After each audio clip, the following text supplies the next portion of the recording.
which is the bureaucracy, which has, in a lot of ways, currently more power than any elected representative. And this is not something that people want, and it does not match the will of people. So it's just something we've got to fix. And then we've also got to address the deficit. So we've got a $2 trillion deficit, and if we don't do something about this deficit, the country's going bankrupt. I mean, it's really astounding that the interest payments alone on the national debt exceed the Defense Department budget, which is shocking because we spend a lot of money on defense, and if that just keeps going, we're essentially going to bankrupt the country. So what I really want to say is, like, it's not optional for us to reduce the federal expenses. It's essential. It's essential for America to remain solvent as a country, and it's essential for America to have the resources necessary to provide things to its citizens and not simply be servicing vast amounts of debt. And also, could you mention some of the things that your team has found, some of the crazy numbers, including the woman that walked away with about $30 million, right, etc.? Well, we do find it sort of rather odd that there are quite a few people in the bureaucracy who have ostensibly a salary of a few $100,000, but somehow manage to accrue tens of millions of dollars in net worth while they are in that position, which is, what happened at USAID. We're just curious as to where it came from. Maybe they're very good at investing, in which case we should take their investment advice, perhaps. But just there seems to be mysteriously they get wealthy. We don't know why. Where does it come from? And I think the reality is that they're getting wealthy at taxpayer expense. That's the honest truth of it. So, we're looking at, if you look at, say Treasury, for example, basic controls that should be in place, that are in place in any company, such as making sure that any given payment has a payment categorization code, that there is a comment field that describes the payment, and that if a payment is on the do not pay list, that you don't actually pay it. None of those things are true currently. So the reason that departments can't pass audits is because the payments don't have a categorization code. It's like just a massive number of blank checks just flying out the building. So you can't reconcile blank checks. You've got comment fields that are also blank, so you don't know why the payment was made. And then we've got this truly absurd, a do not pay list, which can take up to a year for an organization to get on a do not pay list. And this, we're talking about terrorist organizations, we're talking about known fraudsters, known aspects of waste, known things that do not match any congressional appropriation, can take up to a year to get on the list, and even once on the list is not used. It's mind-blowing. So what we're talking about here, we're really just talking about adding common sense controls that should be present, that haven't been present. So you say, like, well, how could such a thing arise? That seems crazy. When you understand that really everything is geared towards complaint minimization, so then you understand the motivations. So if people receive money, they don't complain, obviously. But if people don't receive money, they do complain. And the fraudsters complain the loudest and the fastest. So then when you understand that, then it makes sense. Oh, that's why everything they approve all the payments at Treasury. Because if you approve all the payments, you don't get complaints. But now we're saying that, no, actually, we are going to complain. If money is spent badly, if your taxpayer dollars are not spent in a sensible and frugal manner, then that's not okay. Your tax dollars need to be spent wisely on things that matter to the people.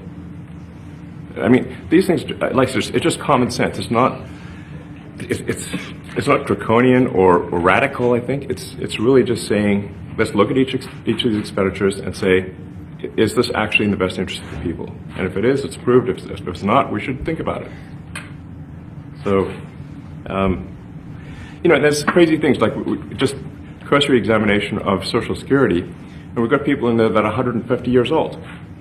Now, do you know anyone who's 150? I don't. Okay. They should be on the Guinness Book of World Records. They're missing out. So, that's a case where, I think they're probably dead. It's my guess.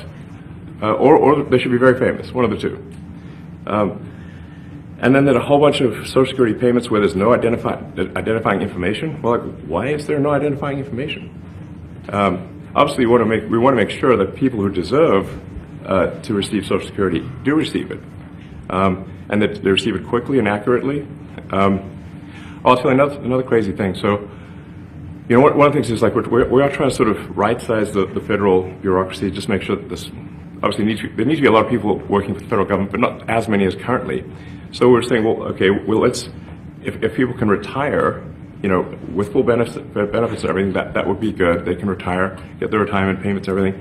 And then we were told, this is actually, I think, a great anecdote, because we were told no, the most number of people that could retire possibly in a month is 10,000. We're like, well, why is that? Well, because all the retirement paperwork is manual on paper. It's manually calculated, then written down on a piece of paper. Then it goes down a mine. And I'm like, what do you mean a mine? Like, yeah, there's a limestone mine where we store all the retirement paperwork. And you look at a picture of this mine. We'll post some pictures afterwards. And this mine looks like something out of the 50s because it was started in 1955. So it looks like it's like a time warp. And then the speed, the limiting factor is the speed at which the mine shaft elevator can move determines how many people can retire from the federal government. And the elevator breaks down sometimes, and then nobody can retire. Doesn't that sound crazy? There's like 1,000 people that work on this.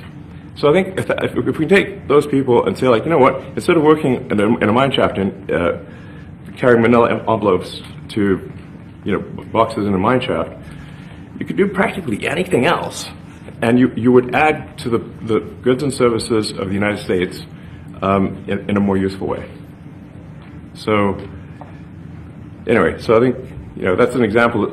Like at a high level, if you say, like, how do we increase prosperity? Is we get people to shift from roles that are low to negative productivity to high productivity roles. And so you increase the total output of goods and services, which means that there's a higher standard of living available for everyone. That's the actual goal. Everyone's very quiet, by the way. So are people normally this quiet? Your detractors, Mr. Musk, what? including a lot of Democrats. I have detractors? You do, sir. I don't believe it. Say that you're orchestrating a hostile takeover of government and doing it in a non-transparent way. What's your response to that criticism? Well, first of all, you couldn't ask for a stronger mandate from the public. The public voted. We have a majority of the public voting for President Trump. We won the House. We won the Senate. The people voted for major government reform. There should be no doubt about that. That was on the campaign. The president spoke about that at every rally. The people voted for major government reform, and that's what people are going to get. They're going to get what they voted for. And a lot of times, that, you know, people that don't get what they voted for, but in this presidency, they are going to get what they voted for. And that's what democracy is all about. Mr. Musk, the White House says that you will identify and excuse yourself from any conflicts of interest that you may have. Does that mean that you are, in effect, policing yourself? What are the checks and balances that are in place to ensure that there is accountability and transparency? Well, we actually are trying to be as transparent as possible. In fact, we post our actions to the DOGE handle on X and to the DOGE website. So all of our actions are maximally transparent. In fact, I don't think there's been, I don't know of a case where an organization has been more transparent than the DOGE organization. So, you know, and the kind of things we're doing are, I think, very, very simple and basic. They're not, you know, what I mentioned, for example, about Treasury, just making sure that payments that go out, taxpayer money that goes out, is categorized correctly, that the payment is explained, that organizations on the do not pay list, which takes a lot to get there, that actually are not paid, which currently they are paid. These are not individual judgment decisions. These are about simply having sensible checks and balances in the system itself to ensure that taxpayer money is spent well. So it's got nothing to do with, like, say, a contract with some company of mine at all. But if there is a conflict of interest when it comes to you yourself? For instance, you've received billions of dollars in federal contracts when it comes to the Pentagon, for instance, which the president, I know, has directed you to look into. Yeah. Are you policing yourself in that? Is there any sort of accountability check and balance in place that would provide any transparency for the American people? Well, all of our actions are fully public. So if you see anything, you say, like, wait a second, hey, Elon, that seems like maybe that's, there's a conflict there. It's not like people are going to be shy about saying that. They'll say it immediately, Including you yourself. Yes. But transparency is what builds trust, not simply somebody asserting trust. So not somebody saying they're trustworthy, but transparency, so you can see everything that's going on. And then you can see, am I doing something that benefits one of my companies or not? It's totally obvious. And if we thought that, we would not let him do that segment or look in that area if we thought there was a lack of transparency or a conflict of interest. And we watch that also. He's a big businessman. He's a successful guy. That's why we want him doing this. We don't want an unsuccessful guy doing this. Now, one thing also that Elon hasn't really mentioned are the groups of people that are getting some of these payments. They're ridiculous. And we're talking about billions of dollars that we've already found. We found fraud and abuse. I would say those two words as opposed to the third word that I usually use, but in this case, fraud and abuse. It's abusive because most of these things are virtually made up, or certainly money shouldn't be sent to them. And you know what I'm talking about. It's crazy. So, but we're talking about tens of billions of dollars that we've already found.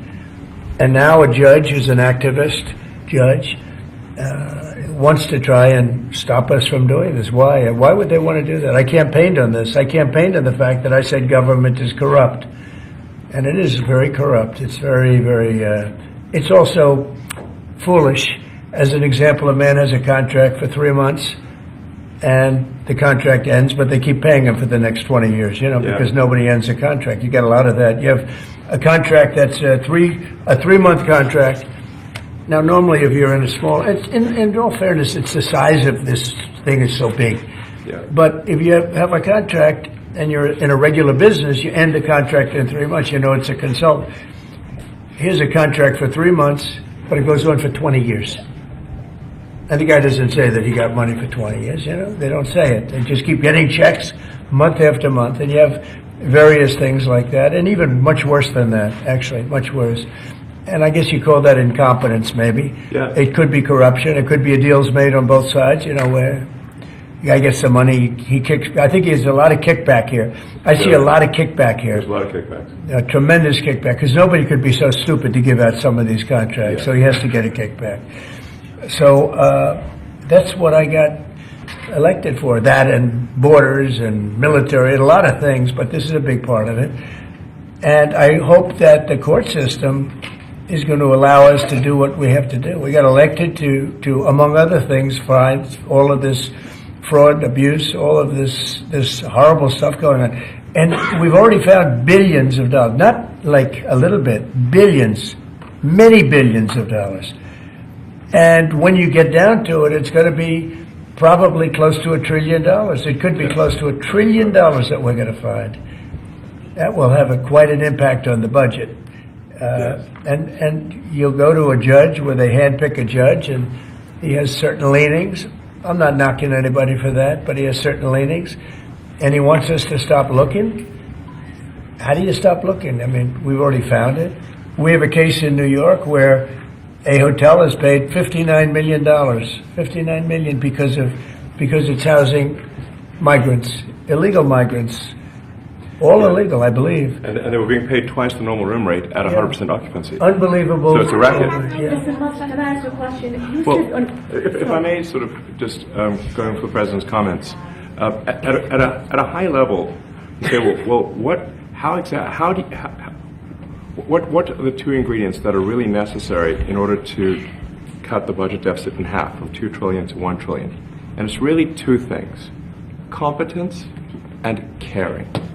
And if you add competence and caring, you'll cut the budget deficit in half. And I fully expect to be scrutinized and get a daily proctology exam, basically. Might as well just camp out there.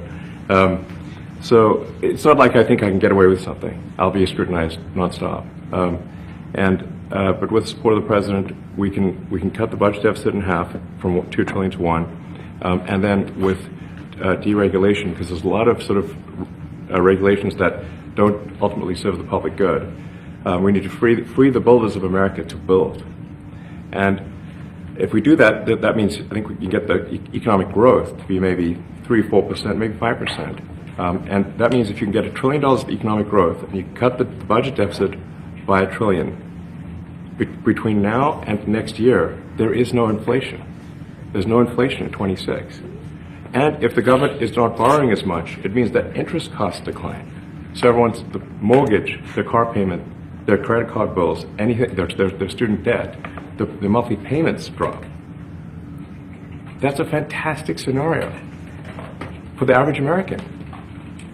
I mean, imagine they're going down the grocery aisle and the prices from one year to the next are the same, and their mortgage, all their debt payments dropped. How great is that for the average American? We had That's no what we're idea. We had no idea we were going to find this much, and it's open. It's not like complicated. It's not that simple complicated. stuff. It's a like lot of work. Yeah. We can't believe it. A lot of work. A lot of smart people involved. Very, very smart people. But you're talking about anywhere maybe $500 billion. It's crazy the kind of numbers you're talking really crazy. about. You know, normally when you're looking at something, you'll find you're looking for 1 out of 100. Here, you're almost reversing it. You look for one that's good. Yeah. And you can look at the title and you say, why are we doing this? Why are we doing that? And the public gets it. You know, the public gets it. You've seen the polls. The public is saying, why are we paying all this money? This for years, this has gone on.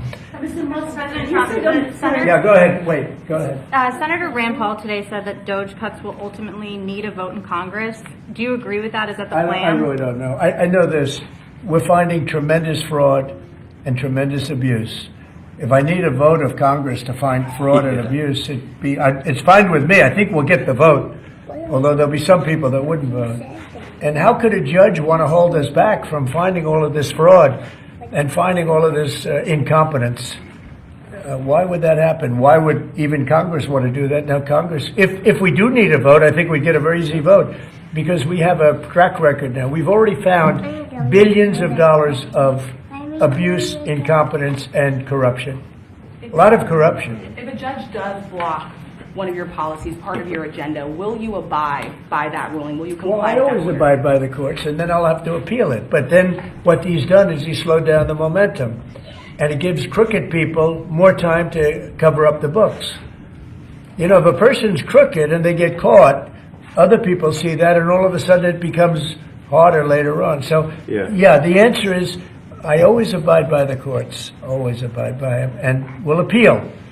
But appeals take a long time, and I would hope that a judge, if you go into a judge and you show him, here's a corrupt situation, we have a check to be sent, but we found it to be corrupt.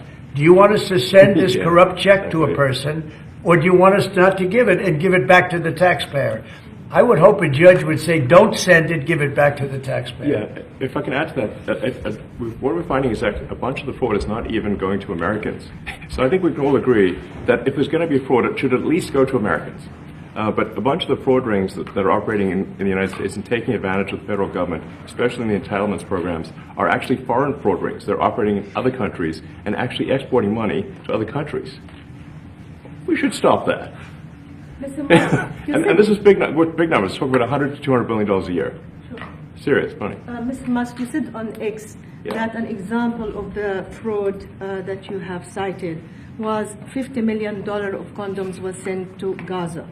But after fact-check this, it apparently Gaza in Mozambique, and the program was to protect them against HIV. So can you correct the statements? It wasn't sent to Hamas, actually. It was sent to Mozambique, which makes sense why condoms was sent there. Yeah. And how can we make sure that all the statements that you said were correct, so we can trust what you say? Well, first of all, some of the things that I say will be incorrect and should be corrected.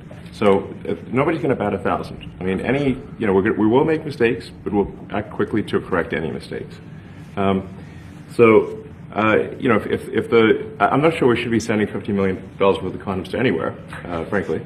I'm not sure that's something Americans would be really excited about. And that is really an enormous number of condoms, if you think about it. But, you know, if it went to Mozambique instead of Gaza, I'm like, okay, that's not as bad, but still, you know, why are we doing that? Mr. Musk, can you talk a little bit about how closely you're working with agency heads as you're directing these cuts? Do they have how much input do agency heads have when you're making these decisions? Yeah, we work closely with the agency heads, yeah. So there are sort of checks in place. So it's not just us just going in and doing things willy nilly. It's in partnership with the agency heads, and I check frequently with the president to make sure that, you know, this is what the president wants to have happen. So you know, we talk almost every day, and I double check things to make sure, is this something, Mr. President, you want us to do this? Then we'll do it. USAID has been one of your main targets.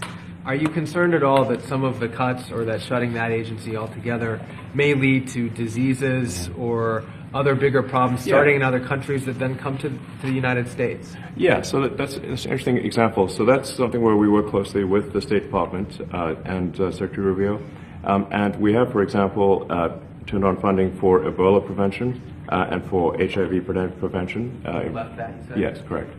And we are moving fast, so we will make mistakes, but we'll also fix the mistakes very quickly. So, do you see it as a worthy cause, USAID? I think that there are some worthy things, but overall, if you say what was the bang for the buck, I would say it was not very good. And there was far too much of what USAID was doing was influencing elections in ways that I think were dubious and do not stand the light of day. I can just ask a follow-up to the Pentagon contracts. If you have received billions of dollars in contracts from the Pentagon, and the president's directing you to look into the Department of Defense, is that which we a definitely need conflict to of do interest? and are going to do at the president's request. Does that present a conflict of interest for you? No, because you'd have to look at the individual contract and say, first of all, I'm not the one, you know, filing the contract. It's people at SpaceX or someone who will be putting for the contract. And I'd like to say, if you see any contract where where it was awarded to SpaceX and it wasn't by far the best value for money for the taxpayer, let me know, because every one of them was. The president said the other day that you might look at treasuries. Could you explain that a little bit? What kind of fraud, and that question goes to both of you, what kind of fraud are you expecting to see or do you see right now in U.S. treasuries? Yeah, I think you mean the Treasury Department as opposed to Treasury bills. Or you also referenced treasuries on Air Force One the other night. Go ahead. Well, as I mentioned earlier, really the first order of business is to make sure we're actually collecting. Sorry for this. I thought my son might enjoy this, but he's sticking his fingers in my ears and stuff. So it's a bit hard to hear sometimes. Hey, stop that. No, the stuff we're doing with Treasury Department is so basic that you can't believe it doesn't exist already. So for example, like I mentioned, just making sure that when a payment goes out, it has to have a payment categorization code. It's like, what type of payment is this? You can't just leave the field blank. Currently, many payments, the field is left blank. And you have to describe what's the payment for, some basic rationalization. That also is left blank. So this is why, the Pentagon, when's the last time the Pentagon passed an audit? I mean, a decade ago, maybe? Ever? Really? And we want to just, in order to actually pass audits, you have to have financial information that allows you to trace the payments. And once in a while, the Treasury has to pause payments if it thinks the payment is going to a fraudulent organization. If a company or an organization is on a do not pay list, we should not pay it. I'm sure you would agree. Like, if it's quite hard to get on that payment, the do not pay list, it means that this is someone that is just, it's like dead people, terrorists, known fraudsters, that kind of thing. We should not pay them. But currently we do, which is crazy. We should stop that. Many transactions. And by the way, hundreds, thousands of transactions like that. We have a big team. And for the sake of the country, I hope that the person that's in charge and the other people that report to me that are in charge are allowed to do the right thing, namely make sure everything's honest, legitimate, and competent. But we're looking at just, when you look at USAID, that's one. We're going to look at the military, we're going to look at education. They're much bigger areas. But the USAID is really corrupt. I'll tell you, it's corrupt. It's incompetent, and it's really corrupt. And I can't imagine a judge saying, well, it may be corrupt, but you don't have the right. You got elected to look over the country and to, as we say, make America great again, but you don't have the right to go and look and see whether or not things are right that they're paying or that things are honest that they're paying. And nobody can even believe this. Other people, law professors, they've been saying, how can you take that person's right away? You're supposed to be running the country, but we're not allowed to look at who they're paying it to and what they're paying. We have massive amounts of fraud that we caught. I think we probably caught way over a lot of billions of dollars already in, 2 weeks? Yes. And it's going to go to numbers that you're not going to believe. And much, as I said, much is incompetence and much is dishonesty. We have to catch it. And the only way we're going to catch it is to look for it. And if a judge is going to say you're not allowed to look for it, that's pretty sad for our country. I don't understand how it could even work. Buyout program, can you personally guarantee that Which one? The buyout program, the offer to federal workers, can you personally guarantee that the workers who opt in to resign now will be paid through Well, September? they'll get their money, but they're getting a good deal. They're getting a big buyout, and what we're trying to do is reduce government. We have too many people. We have office space. It's occupied by 4%. Nobody's showing up to work because they were told not to. And then Biden gave them a 5-year pass, some of them, 48,000 of them, gave them a 5-year pass, that for 5 years you don't have to show up to work. And let me tell you, this is largely, much of this stuff is because of Biden. It's his fault. He allowed this country, what he did on our border. What he did on our border is almost not as bad as what he did with all of these contracts that have come out. It's a very sad day when we look at it. I can't even believe it. But many contracts just extend, and they just keep extending, and there was nobody there to correct it. And that cannot be, I can't imagine that could be held up by the court. Any court that would say that the president or his representatives, like Secretary of the Treasury, Secretary of State, whatever, doesn't have the right to go over their books and make sure everything's honest. I mean, how can you have a country? You can't have anything that way. You can't have a business that way. You can't have a country that way. Hey, thank you very much, everybody. Thank you. Thank you, press. Thank you, press. Head it out. Coming back tonight. Mark Fogel will be at the White House tonight at about 10 o'clock. If you want to come over, you can say hello to him. Did you guys get anything in return? Not much. No, they were very nice. We were treated very nicely by Russia, actually. I hope that's the beginning of a relationship where we can end that war and millions of people can stop being killed. They've lost millions of people. They lost, in terms of soldiers, probably 1.5 million soldiers in a short period of time. We got to stop that war. And I'm interested primarily from the standpoint of death. We're losing all those soldiers. And they're not American soldiers. They're Ukrainian and Russian soldiers. But you're probably talking about 1.5 million. I think we got to bring that one to an end. Okay? Thank you. Thank you.